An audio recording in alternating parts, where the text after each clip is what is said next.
Alors, bonjour tout le monde. Hi everyone. Mon nom est Charles Milliard. Je suis président directeur général de la Fédération des chambres de commerce du Québec, une organisation, j'en profite pour le mentionner, qui existe depuis 115 ans et qui rassemble donc toutes les chambres de commerce du Québec, donc près de 120 chambres sur l'ensemble du territoire québécois. Alors, premièrement, je veux remercier la Conférence de Montréal pour l'invitation. Je veux lui souhaiter aussi un joyeux anniversaire. Donc, déjà 30 ans de rencontres inspirantes entre leaders canadiens, québécois, internationaux.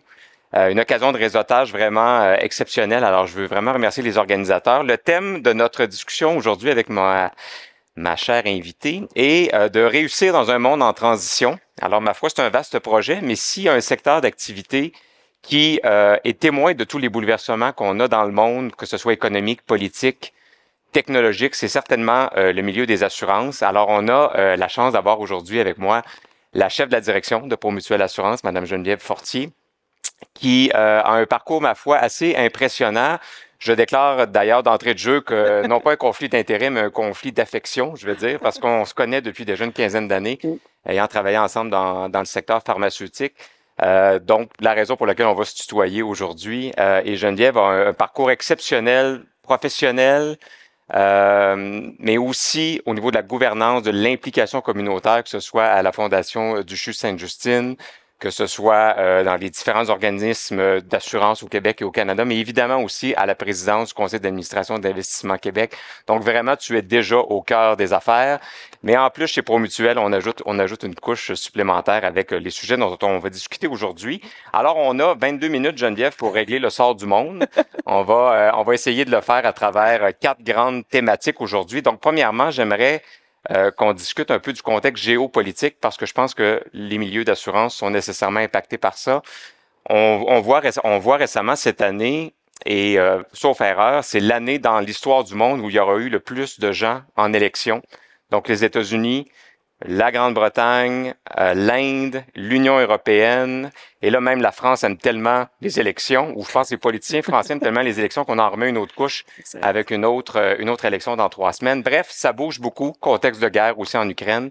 Alors si on ramène ça au milieu de l'assurance, comment les différentes perturbations géopolitiques influencent le milieu de l'assurance à l'international, mais aussi ici? Grande question. On pourrait prendre les 22 minutes sur celle-là, mais on va se restreindre un peu. Merci beaucoup de me recevoir ce matin au forum. Merci d'être là, tout le monde, ce matin. Et merci, Charles, d'avoir accepté de faciliter cette discussion-là. Il y a pas de doute que les perturbations géopolitiques affectent l'économie de manière générale. Et même si l'assurance est un secteur qui est naturellement résilient, on vit notre lot de bouleversements à travers tout ça. Puis ça transparaît, je dirais, de différentes façons. Quand on pense évidemment aux conflits, entre autres, qu'il y a un peu partout sur la planète, résulte de ça une augmentation des sinistres, évidemment, qui est assez notable. Et l'assurance, on a tendance à penser à ce secteur-là dans chacune des économies, mais quand on le regarde globalement, c'est là qu'on réalise que l'augmentation des sinistres un peu partout sur la planète a également un impact au niveau des coûts de la réassurance. Et en fait, pour les vieux routiers de l'industrie, dont je ne suis pas, parce que je suis en assurance depuis 7 ans maintenant, mais pour les vieux routiers de l'industrie, 2022, 2023 et 2024 auront été les années les plus difficiles en termes de renégociation des traités de réassurance. Il faut globalement réussir à assurer l'impact de tous ces sinistres-là et ça aura été des années très, très difficiles. Alors, il faut trouver évidemment des solutions pour continuer à assurer là où c'est requis, mais en même temps, continuer à être capable de financer. Alors ça, c'est un des éléments qui est non négligeable. L'autre élément qui est non négligeable, c'est toute cette instabilité-là qu'on retrouve un petit peu partout, crée un peu de branle-bas au niveau des marchés financiers. Et quand on regarde, dans le fond, la performance des marchés financiers au cours des 2 dernières années, ça a été très, très difficile de suivre les tendances correctement parce qu'à tout moment, il y avait un nouvel événement qui venait chambouler la donne. Et en assurance, dans le fond, tout le monde comprend qu'il y a la performance d'assurance, le nombre de sinistres qu'on rembourse versus les primes on a chargées en début de processus, mais aussi la performance des placements. Les assureurs ont de très grands actifs sous gestion. Et je dirais la façon dont les marchés ont été malmenés a aussi eu un impact important chez les assureurs au cours notamment de l'année 2022 et les 2 premiers trimestres de 2023. Ça s'est replacé depuis, mais ceci étant dit, on sent encore cette fragilité-là, cette instabilité-là. Et il y a un impact au final sur l'industrie de l'assurance. Le troisième élément qui est un peu plus subtil, je dirais, mais tout autant présent, c'est, je dirais, ce qui découle de l'ensemble des conflits qu'on voit sur la planète, ce qui découle des prises de position qu'il y a un petit peu partout. Et ce qu'on voit, en fait, c'est l'indice de confiance qui diminue de façon importante. Et cet indice de confiance-là crée un environnement qui est propice, je dirais, à tout ce qu'on va tourner autour des cyberattaques. Et pourquoi je parle de la cybermenace, c'est qu'évidemment, la donnée, l'importance de la donnée devient de plus en plus importante. Puis dans ce contexte-là de méfiance, bien, on voit qu'il y a de plus en plus d'organisations qui cherchent, dans le fond, à infiltrer nos organisations. Et Promutuel a été victime de ça en 2021. Alors, on a nous-mêmes subi une cyberattaque, alors que comme assureur, on a des moyens assez importants de se protéger. Puis pour moi, ça nous a rappelé à quel point, dans le fond, cette menace-là, elle est partout. Donc ces préoccupations-là, elles prennent différentes formes. Et au niveau, entre autres, de cette cybermenace-là, bien évidemment, les assureurs ont réagi. Il y a beaucoup de nouveaux produits qui sont entrés sur le marché, justement pour venir protéger les entreprises de ces attaques-là, parce que lorsque les entreprises sont visées, les conséquences sont très, très importantes. Est-ce que ces produits-là sont populaires, sont utilisés ou il y a encore une méconnaissance de l'existence de ces produits-là? Il y a encore une méconnaissance par rapport à ça. Puis c'est un produit qui continue à évoluer beaucoup. Alors au début, je pense, tu sais, quand les assureurs se sont lancés, les produits offraient des couvertures beaucoup plus généreuses à des tarifs qui étaient plus acceptables. Avec la multiplication des attaques, bien, la conséquence de ça, c'est que les garanties se sont restreintes, le coût a augmenté. Alors, tu sais, le coût d'entrée est important. Mais ceci étant dit, moi, je dis toujours, tu sais, il y a pire que d'avoir été cyberattaqué, c'est de pas avoir de police d'assurance cyber-risque parce que quand on l'a vécu comme petite, moyenne ou grande entreprise, c'est là où on réalise à quel point c'est au moment où on en a besoin qu'on doit avoir ces produits-là. Donc, tu sais, je pense que le marché continue à s'ajuster en ce sens-là, mais on ne sous-estimera jamais assez l'importance que ça représente de ne pas en avoir une. Alors, il faut y aller. Avant de passer au prochain thème, pour le bénéfice des gens dans la salle et en ligne, parce qu'on parle des grands mouvements internationaux, mais en même temps, Promutuel est une entreprise fortement implantée au Québec, beaucoup à l'image des chambres de commerce. Moi, je vous vois partout, dans toutes les régions, les villes et les villages. Peut-être expliquer un peu qu'est-ce que c'est Promutuel comme organisation et c'est quoi le footprint que vous avez au Québec? Bien, merci. En fait, Promutuel, c'est un modèle d'assureur qui est particulier. C'est un modèle d'assureur mutualiste. Alors, on a 640 000 membres assurés partout à travers le Québec qui sont des membres de notre organisation. Et donc, ultimement, on doit s'assurer de rester très, très connecté sur les besoins de nos membres assurés. C'est une organisation qui existe depuis 175 ans maintenant ou presque. Donc, qui est passée à travers de très nombreuses vagues de croissance, de stabilité, de recroissance. Et c'est une entreprise qui, aujourd'hui, à travers des valeurs mutualistes, donc des valeurs collectives, rejoint non seulement, évidemment, la base de clients qu'on a déjà, mais ce qu'on réalise, c'est toute la clientèle des jeunes qui est très interpellée par des organisations ancrées dans les communautés, ancrées dans les régions où on intervient, sont très sensibles à notre proposition de valeur. Et donc, comme assureur de dommages, ben, on cherche beaucoup à aller au-devant des entreprises, à appuyer les petites, les moyennes entreprises dans les milieux où est-ce qu'elles sont. Alors, on se voit comme un partenaire, dans le fond, de la chaîne d'approvisionnement de l'ensemble des entreprises au Québec. Je vais t'amener sur le sujet de l'intelligence artificielle parce qu'on peut pas ne pas parler de ça. Et les mauvaises langues pourraient dire que la technologie comme l'intelligence artificielle, ça touche moins les secteurs plus traditionnels comme les assurances. Or, c'est une erreur assez importante de dire ça. Donc, quel rôle joue l'intelligence artificielle dans l'assurance en 2024? Puis comment les produits, par exemple, de Promutuel s'adaptent à cette nouvelle game-là, finalement. Oui, absolument, merci. Ben, en fait, moi, je trouve ça intéressant, puis on a entendu toutes sortes de points de vue depuis ce matin s'exprimer autour de l'importance ou non de l'intelligence artificielle. Moi, je crois beaucoup à l'intelligence artificielle augmentée. Donc, tu sais, l'intelligence artificielle pour traiter de la donnée uniquement, c'est pas suffisant, mais l'intelligence artificielle augmentée qui vient accroître les capacités de nos équipes, qui vient faire en sorte de leur donner des outils plus efficaces pour interagir avec le client, avec le membre assuré, c'est là où on commence à parler, dans le fond, de nouvelles solutions qui font la différence. Et donc, en ce sens-là, les applications les plus probables, les plus prometteuses, je dirais, en termes d'intelligence artificielle dans notre secteur d'activité, ce sont celles, entre autres, qui permettent d'améliorer le service aux membres assurés. Alors, comme assuré, quand on appelle chez notre assureur, notre objectif, c'est probablement que la conversation dure le moins longtemps possible et qu'on soit capable, au final, d'avoir le meilleur produit possible adapté à nos besoins. Alors, l'intelligence artificielle permet des avancées extraordinaires. Entre autres, de traiter la conversation avec le membre assuré pour nous permettre de lui apporter une offre de produits plus adaptée. Entre autres, pour tracer l'historique. Entre autres, pour être en mesure, dans le cas d'une assurance, disons, maison, d'avoir une vue déjà préétablie des risques potentiels. Ce qui fait en sorte qu'on améliore de beaucoup la conversation avec le membre assuré. On a une vue 360 de ses besoins. On est en mesure de lui faire une offre qui est personnalisée. Et au final, l'intelligence artificielle vient se greffer aux talents qui existent déjà. Alors moi, je suis confortable avec l'idée que c'est pas une panacée pour remplacer l'humain, mais c'est certainement une solution importante pour venir compléter ce que l'humain est déjà en mesure de faire. Et évidemment, Promutuel est très engagé dans cette voie-là. Et je pense que le nombre de données qu'on traite dans une année fait en sorte que c'est un incontournable. Et c'est ça chez nous, c'est ça chez l'ensemble des assureurs. L'efficacité avec laquelle les avancées en intelligence artificielle augmentée vient nous aider à passer le temps pour créer de la valeur dans la conversation plutôt que dans des tâches qui sont pas à valeur ajoutée et significative.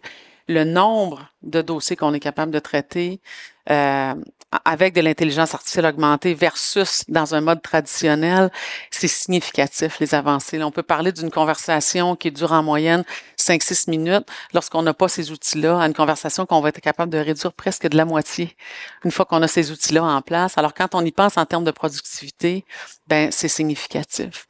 L'autre élément que je veux apporter...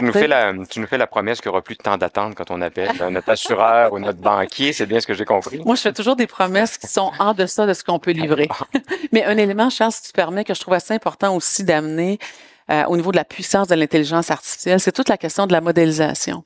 Tu sais, dans le fond, l'assurance est basée sur une appréciation, du risque. Et je pense qu'on rencontre, entre autres, avec les changements climatiques, la limite de ce que des hypothèses historiques peuvent amener. Et il faut être capable d'être beaucoup plus dans le prédictif pour que les modèles tiennent la route et que la tarification soit juste et qu'on soit capable de continuer à assurer l'ensemble des risques qui sont présents. Donc, l'intelligence artificielle va nous permettre de modéliser d'une façon très différente de ce qu'on fait aujourd'hui pour compléter le jugement humain dans l'appréciation du risque. D'ailleurs, on va y venir à la question des changements climatiques parce que, justement, les perturbations qu'on voit en ce moment, évidemment, ont un impact chez vous. On pourrait imager ça en disant que quand les éléments se déchaînent, le téléphone sonne chez vous, que ce soit l'eau, le feu, la terre ou l'eau. Alors, comment ça se répercute chez vous, justement, cette hausse-là de réclamation des sinistres et comment vous allez vous adapter à cette nouvelle réalité-là qui, de toute évidence, ne diminuera pas à court terme? Non, clairement non. Je pense que ça, c'est une des choses qui est certaine, c'est celle-là. Je trouve que pour prendre la bonne mesure de ça, il faut réaliser, dans le fond, à quel point ça s'accélère, à quel point il n'y a pas tant de nouveaux événements. Donc, c'est pas la quantité d'événements, mais c'est vraiment la sinistralité autour de ça, la gravité de ces événements-là. Fait que ce qu'on voit de plus en plus, c'est des événements qualifiés de catastrophes, donc des éléments qui ont un impact sur une grande partie des populations.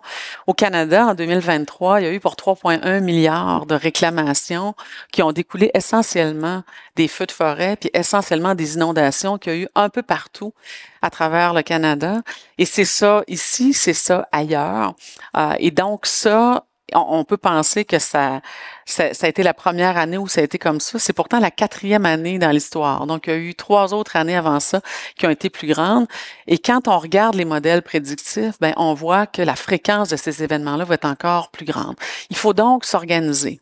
Quand on pense à la population canadienne puis qu'on réfléchit au nombre de personnes qui sont dans des zones inondables, il y a 1,5 million de personnes qui sont à risque demain matin d'être inondées. Alors, c'est quand on Au additionne... Québec, au Canada? Au Canada. Au Canada, Oui, OK. c'est ça. Quand on additionne, dans le fond, Ouais. l'ensemble de ces données-là, ben c'est là qu'on réalise qu'il faut s'en occuper. Et c'est pas étranger au fait que le gouvernement canadien ait annoncé, dans le fond, la mise en place d'un programme pour prévenir les inondations, d'un programme pour apporter beaucoup plus d'éléments de prévention dans ces zones inondables-là. Évidemment, Promutuel s'inscrit dans cette voie-là. On est à travailler un nouveau produit d'inondation qu'on va déployer dans le courant de 2025, qui va venir, dans le fond, vraiment répondre à ces besoins-là et s'assurer que nos membres assurés se retrouvent pas dans une position délicate au moment où ces événements-là se matérialisent. On a aussi pris le parti, comme entreprise mutualiste, évidemment, on dit toujours c'est au moment où les gens vivent un sinistre qu'ils ont le plus besoin de nous. Alors, on a aussi mis de l'avant un programme qui fait en sorte qu'au moment où un sinistre se déclenche, on est très, très rapide pour pouvoir agir sur le terrain, pour pouvoir appuyer, dans le fond, les familles qui sont touchées par ça. Ça fait partie de nos valeurs. Fait que c'est un plus qu'on ajoute, dans le fond, dans notre arsenal de produits pour venir les aider. C'est pas directement la couverture d'assurance, mais c'est ce qui entoure, dans le fond, la gestion du sinistre au moment où ça arrive. Ça m'amène à parler un peu d'énergie, parce que évidemment, Mhm. tout ça est relié. Évidemment, la question de l'énergie au Québec est sur toutes les lèvres en ce moment. On a eu le dépôt du projet de loi 69 la semaine dernière par le ministre Fitzgibbon. Donc, évidemment, on va beaucoup parler d'énergie cet automne, parce que c'est au cœur de nos préoccupations, c'est au cœur de notre développement économique aussi. Pour les assureurs, évidemment, vous avez des clients qui sont dans le secteur de l'énergie, donc qui doivent avoir probablement des besoins particuliers. Et comment aussi le secteur va contribuer justement à la transition vers une meilleure utilisation des énergies renouvelables. Vous êtes au cœur de ça. Encore une fois, vous êtes au carrefour de tout ça. Effectivement, tu sais, c'est vraiment, je pense, la question qui est sur toutes les lèvres. Et moi, j'ai envie de dire, on est condamné à réussir notre transition énergétique. Tu sais, jamais le Québec, entre autres, a eu autant de questions à se poser sur la capacité de production qu'on a, sur notre capacité à faire face à toutes les opportunités qu'on a. Tu sais, pour être évidemment chez Investissement Québec et avoir vu dans le fond toute la mise en place de la filière batterie, toute la mise en place de cette transition-là énergétique pour travailler étroitement avec les partenaires de l'écosystème. On est tous très heureux de voir à quel point le Québec, le Canada est devenu un endroit où tout le monde veut venir investir autour de la chaîne d'énergie, mais en même temps, il faut qu'on soit capable d'arriver à combiner à la fois nos besoins puis à la fois nos capacités de production. Puis derrière ça, il y a la nécessité de faire cette transition-là. On est des grands consommateurs d'énergie parce que cette énergie-là, on y a eu accès à moindre coût. Et là, alors qu'on voit, dans le fond, nos capacités de production se restreindre, ben ça pose toute la question de l'utilisation dont on en fait. Et moi, je pense que tous les secteurs d'activité sont interpellés dans cette réflexion-là. On est interpellé dans la consommation qu'on en fait, puis on est interpellé aussi dans le rôle que chacun peut jouer pour être capable de faire la différence. Évidemment, nous, comme assureurs, qu'est-ce que ça fait ça? Ça nous amène à faire évoluer encore une fois nos produits. Nous, notre mission, c'est toujours de nous assurer qu'on puisse, dans le fond, assurer les bons risques. Et quand c'est possible, je dirais, de stimuler, dans le fond, l'évolution des comportements à la bonne place. Je vais prendre un exemple 30 secondes pour revenir à l'énergie, mais tu sais, de la même façon qu'on dit, on veut aider nos membres assurés à prévenir, donc à mettre en place les éléments de prévention pour se prémunir de la matérialisation d'un risque. Ben, c'est la même chose au niveau de la transition énergétique. Alors là, on peut penser entre autres à l'automobile, qui est un bon exemple de ça. Tu sais, à partir du moment où on sait que dans quelques temps, d'ici 2035, tout le monde va devoir avoir fait ce passage-là vers le véhicule électrique. Comment nous, comme assureurs, on peut contribuer à ça? Bien, on peut contribuer à ça en faisant évoluer nos produits, en ayant des produits qui sont adaptés pour ce type de véhicule-là, en créant des incitatifs au niveau, dans le fond, de nos coûts de police pour le faire. Comme employeur, on peut également faire notre part pour s'assurer qu'on va y arriver. Fait que moi, l'impression que j'ai, c'est que dans cette transition-là, comme secteur, si tout le monde, on se met ensemble pour que nos produits incitent les bons comportements, on va y avoir contribué d'une certaine façon. Est-ce que ça m'amène à parler de la durabilité parce qu'on a développé des mauvaises habitudes de consommation d'énergie, tu l'as Oui, mentionné, la fameuse analogie du lave-vaisselle du ministre à oui. titre d'exemple. Mais comment on peut justement, comme entreprise privée, promouvoir la durabilité dans dans notre façon d'être, dans les différents programmes? Donc, chez Promutuel, comment vous essayez d'inspirer une meilleure Ben, utilisation? en fait, moi, j'y crois vraiment. Je suis une maman de 3 enfants qui sont tous dans la vingtaine et qui, tous les dimanches, prennent le temps de me challenger sur la cohérence entre mes actions et les intentions que j'ai. Et j'ai transporté ça dans notre organisation aussi. Puis notre base d'employés souhaite aussi, comme entre employeurs responsables, qu'on joue notre rôle. Alors, on a, premièrement, dans le fond, fait le choix de prendre un positionnement comme entreprise vers, dans le fond, zéro émission nette d'ici 2050. Alors, on choisit, dans le fond, la barre la plus élevée. Puis, on choisit la barre la plus élevée parce qu'on pense que ce serait facile de se tourner vers les autres et de dire aux autres, ben, à travers nos placements, on va vous demander d'ajuster vos comportements de telle façon. On pense qu'il faut aller beaucoup plus loin que ça. Alors, on a choisi, nous, de se doter d'un plan très sérieux, très solide. On a une feuille de route qui est très arrêtée. On mise sur les comportements individuels, alors pas juste nos comportements, nous, comme corporation, mais donc on a une feuille de route où on sensibilise de près nos membres assurés, on sensibilise de près nos employés à adopter, dans le fond, des comportements qui vont être différents. Et on a fait une tonne de choses en ce sens-là. On s'est associé à l'Université Laval avec le chantier d'avenir sur les changements climatiques. On est associé à l'Institut d'environnement et développement social de l'Université Laval également. On s'est évidemment doté d'une politique d'investissement responsable. On s'est doté d'une politique en équité, diversité et inclusion. On est en train de réfléchir à ajouter des incitatifs auprès de notre base d'employés pour favoriser le transport collectif, favoriser le transport responsable. Donc, on a pris l'ensemble de nos opérations et on a regardé à quel endroit on est en mesure, dans le fond, de poser des gestes qui vont faire la différence. Puis on est convaincu que la somme des gestes individuels, donc on va inciter, nous, nos partenaires, les parties prenantes à poser, plus l'engagement qu'on prend de rapporter sur une base annuelle nos progrès va faire une différence. On a d'ailleurs livré notre premier rapport en responsabilité sociale d'entreprise qu'on a choisi d'accoler à notre rapport annuel de performance pour que ça soit connecté l'un avec l'autre. Alors, je pense que ça témoigne d'un engagement important, puis on va assurément se rendre là où on doit être avec cette feuille de route-là. Geneviève, il nous reste 2 minutes. Question peut-être plus personnelle en terminant, étant donné ton expertise en gouvernance. Comment se porte, vraiment entre toi et moi, comment se porte la gouvernance au Québec? Tu es sur plusieurs boards aussi au Canada. Est-ce que l'évolution dont on parle, à quel point nos conseils d'administration s'améliorent dans leur performance, est-ce que c'est réel pour toi? Est-ce que tu vois vraiment une évolution où il y a encore beaucoup à faire? Ben moi, je pense qu'il y a une belle évolution qui se fait et il y a encore beaucoup de travail à faire. Et pourquoi je dis ça? C'est que le rôle premier d'un conseil d'administration, c'est de s'assurer de fournir, dans le fond, les orientations à la direction. Et pour ce faire, il faut être extrêmement pertinent. Alors, il faut comprendre de quoi on parle pour être en mesure de bien orienter les équipes de direction. Et quand on regarde les enjeux, puis on en a touché quelques-uns ce matin, mais tellement brièvement, quand on regarde l'impact de l'intelligence artificielle, quand on regarde l'impact des changements climatiques, quand on regarde les bris au niveau de la chaîne d'approvisionnement qu'il y a eu un peu partout, ce sont des questions complexes. Ce sont des questions où les conseils doivent être en mesure de challenger vraiment en profondeur, je dirais, la direction des organisations. Et ça, je pense que c'est un muscle qui se travaille et c'est un muscle sur lequel plusieurs conseils d'administration sont engagés, mais le travail n'est pas terminé. Il reste encore beaucoup de travail à faire. Puis en fait, quand j'y pense, je me dis tout le temps que ça sera pas fini.